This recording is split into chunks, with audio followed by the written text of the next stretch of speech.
जगतसिंहपुर जिला बालिकुदा ब्लॉक करकई पीठठारे समाजसेवी संजीव विश्वाल और भूमिका आई हॉस्पिटल को मिलित उद्यम एक मागेणा चक्षु चिकित्सा शिविर अनुष्ठित हो जाइछि।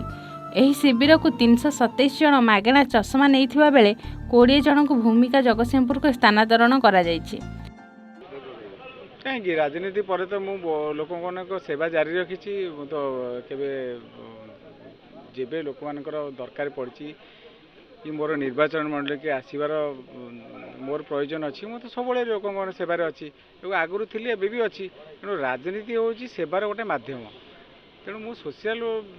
वर्क जो आगुरी करूली एबे भी तो सोशल वर्क अच्छी तेणु मो जदि लोक आगू राजनीति आसबि लोक सेवाई आसबि तेणु मो सेवा जारी रखी और आगामी मु जेबे पर्यंत अच्छी जेबे पर्यंत मु बंची से पर्यंत बालिकुदा सभा निर्वाचन मंडल समस्त साधारण लोक मु काम करने प्रस्तुत अच्छी और आगामी दिन में काम करुच्ची। बालिकुदारू कमलाकांत बारिक रिपोर्ट A1 ओडिशा।